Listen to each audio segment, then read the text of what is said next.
Hai, selamat pagi semuanya. Salam semangat. Perkenalkan, nama saya Anjar Sitrobiah. Saya mahasiswi PPG Prajabatan Unika Atmajaya Gelombang 1. Pada kesempatan kali ini saya akan memaparkan sebuah materi. Penasaran?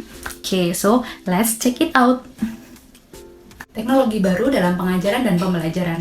Bab 2, yaitu lingkungan belajar abad 21.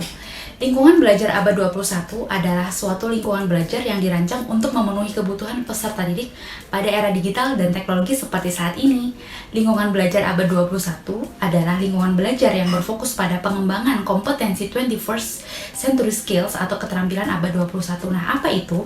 Menurut US Best Partnership for 21st Skill dalam Ariana tahun 2019, yang pertama itu critical thinking.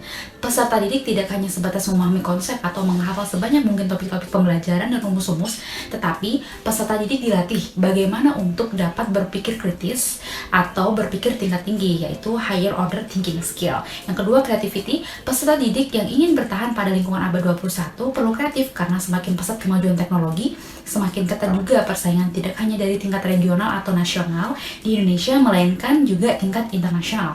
Kemudian yang ketiga, yaitu communication. Skill komunikasi sangat dibutuhkan oleh peserta didik karena interaksi menjadi tidak terbatas dengan adanya keterbukaan informasi, kemajuan teknologi, sehingga guru dan peserta didik perlu menguasai bahasa internasional, yaitu bahasa Inggris.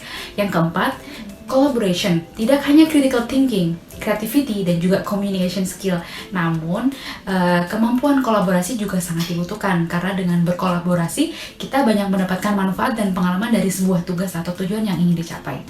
Nah, hal ini juga selaras dengan sebagaimana yang dikatakan Jennifer R. Nichols dan M. Hosnan dalam jurnal Komara tahun 2018 bahwa prinsip pembelajaran abad 21 perlu mengembangkan beberapa aspek berikut ini. Yang pertama yaitu instructional should be student-centered. Nah, instruksi atau pendidikan yang berpusat pada peserta didik. Yang kedua yaitu educational should collaborative, pendidikan yang membuat peserta didik berkolaborasi. Yang ketiga yaitu learning should have context, perkembangan peserta didik tidak dapat banyak berarti jika tidak memberikan dampak terhadap kehidupan siswa atau peserta didik di luar sekolah. Yang keempat yaitu school should be integrated with society, sekolah dapat terintegrasi dengan masyarakat. Nah, dalam hal ini, peserta didik harus menjadi pusat pembelajaran dan menjadikannya sebagai subjek, bukan objek. Setelah mengetahui apa itu lingkungan belajar abad 21, kita akan membahas mengenai 4 poin di sini, yaitu yang pertama, peran teknologi media dalam pembelajaran. Yang kedua yaitu langkah yang dapat dilakukan oleh guru untuk mewujudkan guru profesional dan digital. Yang ketiga, lingkungan belajar yang efektif. Dan yang keempat, kode etik, hak cipta, dan penggunaan wajar. Yang pertama, peran dan teknologi media dalam pembelajaran. Teknologi saat ini menawarkan beberapa manfaat bagi guru menurut Smaldino. Yang pertama yaitu kemampuan untuk menyimpan dan mengakses informasi dalam jumlah besar secara digital. Yang kedua yaitu memenuhi kebutuhan peserta didik seperti yang terlihat di teknologi untuk semua peserta didik. Yang ketiga yaitu peserta didik tidak lagi terbatas pada ruang kelas. Nah, berikut juga ada standar penggunaan teknologi bagi peserta didik menurut Smaldino. Yang pertama yaitu jadilah kreatif dan inovatif saat menggunakan teknologi sebagai bagian dari pengalaman belajar. Yang kedua yaitu menjadi efektif dalam komunikasi dan menggunakan teknologi untuk berkolaborasi. Yang ketiga, gunakan perangkat digital untuk mengumpulkan, menganalisis, dan menerapkan informasi. Yang keempat, gunakan perangkat digital untuk menunjukkan kemampuan berpikir kritis, memecahkan masalah yang mengarah pada kebutuhan yang efektif. Kemudian, yang kelima, tunjukkan pemahaman tentang menjadi warga dunia yang terhubung dan terkoneksi. Dan yang keenam, menggunakan sumber belajar teknologi secara kompeten. Selanjutnya, yaitu mengenai langkah yang dapat dilakukan oleh guru untuk mewujudkan guru profesional dan digital.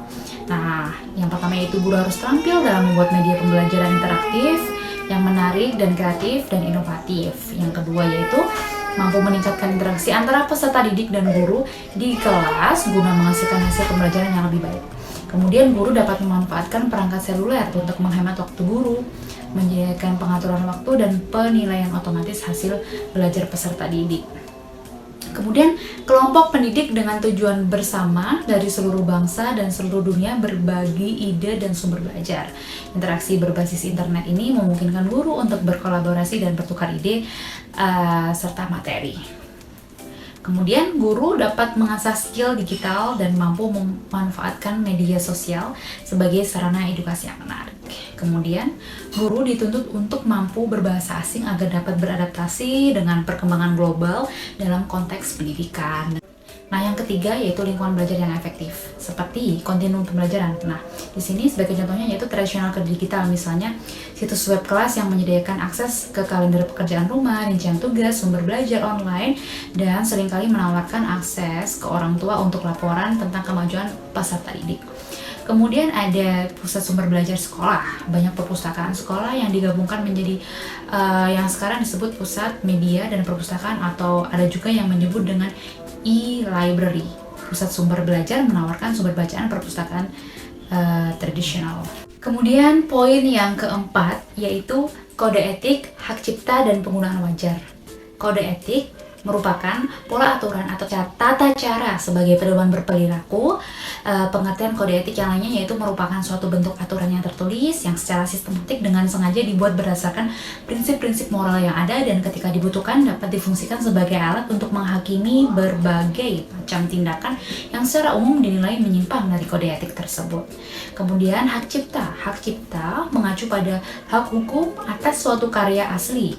Undang-undang ini mengatur kondisi di mana setiap orang dapat menyalin keseluruhan atau sebagian karya yang asli dapat ditransmisikan dalam media apapun. Tanpa adanya undang-undang hak cipta, penulis, seniman, dan produser media tidak akan menerima kompensasi yang pantas untuk mereka dapatkan. Untuk konteks di Indonesia, hak cipta sudah diatur dalam Undang-Undang Nomor 28 Tahun 2014 tentang hak cipta.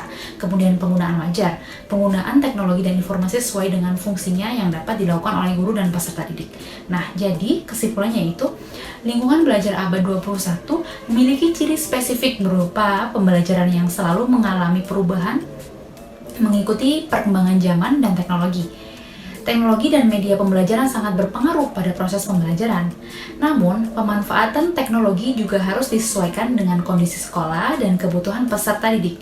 Guru profesional harus mampu menjadi guru digital yang dapat menunjang keberhasilan belajar peserta didik.